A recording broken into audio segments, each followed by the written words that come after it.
Hello, welcome to Pro Tips number 83, where today I'll be covering how you can take any output that AI has created or calculated and put it and attach it to an asset inside of Lansweeper using a custom field.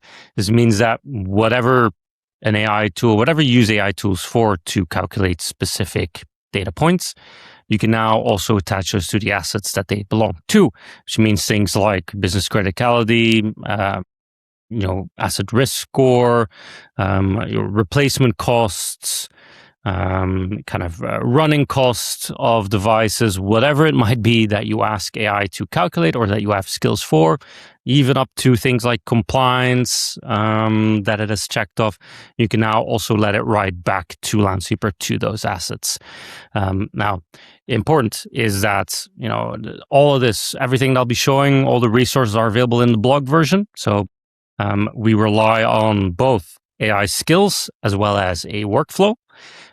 For AI skills, we have AI skills for ChatGPT, Claude, Gemini's or like Google's anti-gravity, and also Copilot.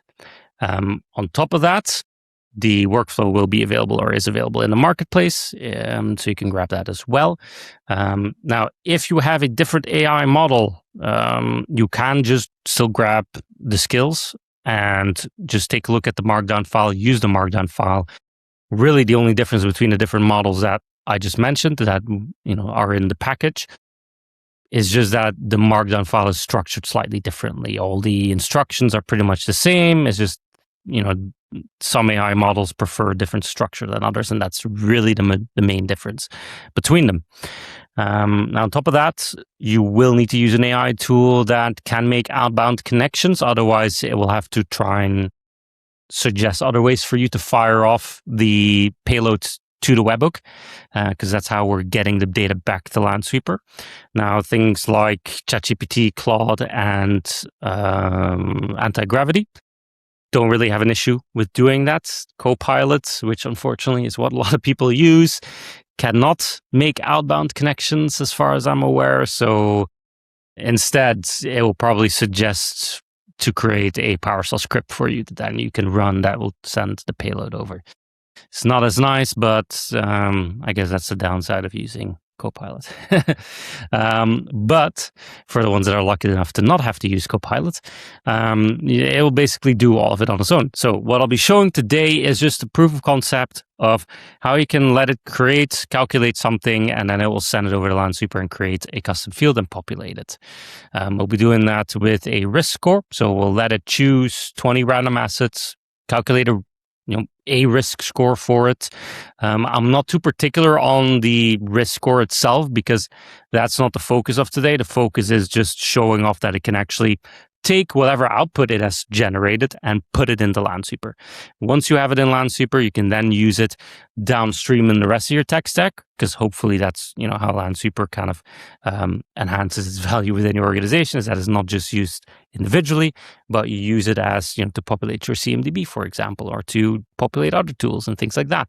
And there you also have the option to send over custom fields. So again, it's something that could enrich the rest of your environment as well. So once we've set up the AI tool, so that means putting the skill in there, connecting the MCP.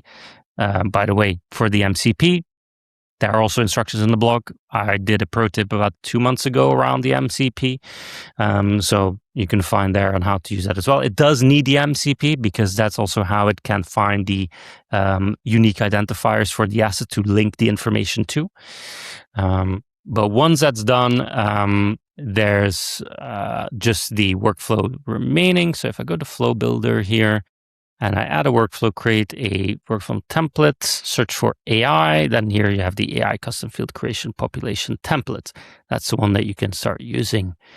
I already have it. So let me just do AI custom field creation population.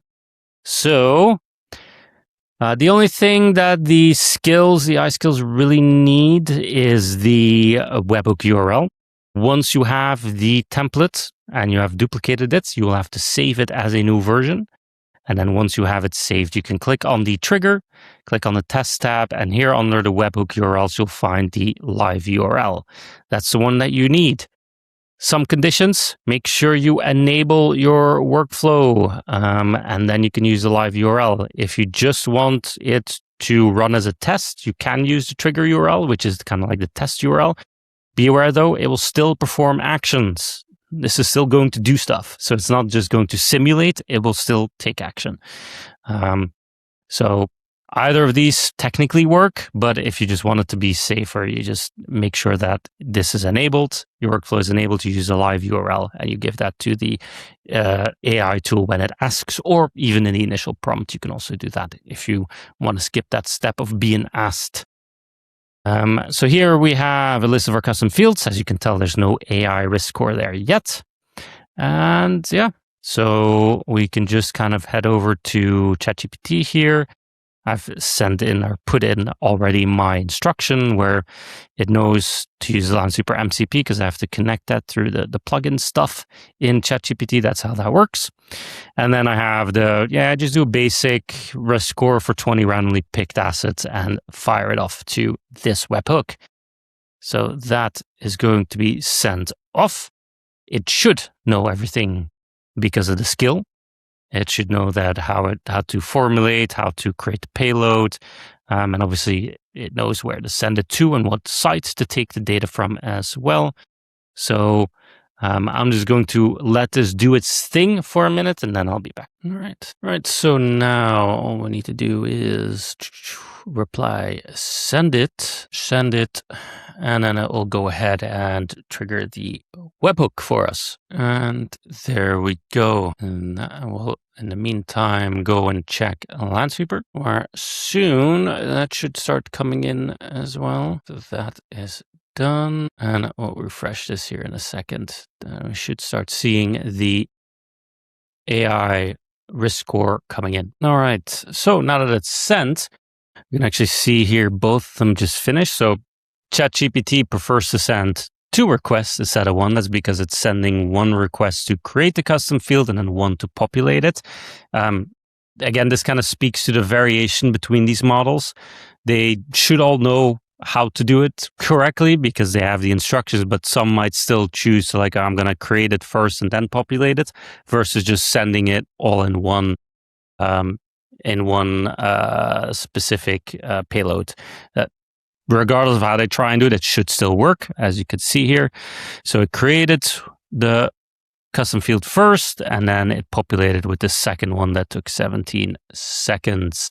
So now also, if we go here and we refresh our custom field list, we should see here, indeed, AI risk score at the top.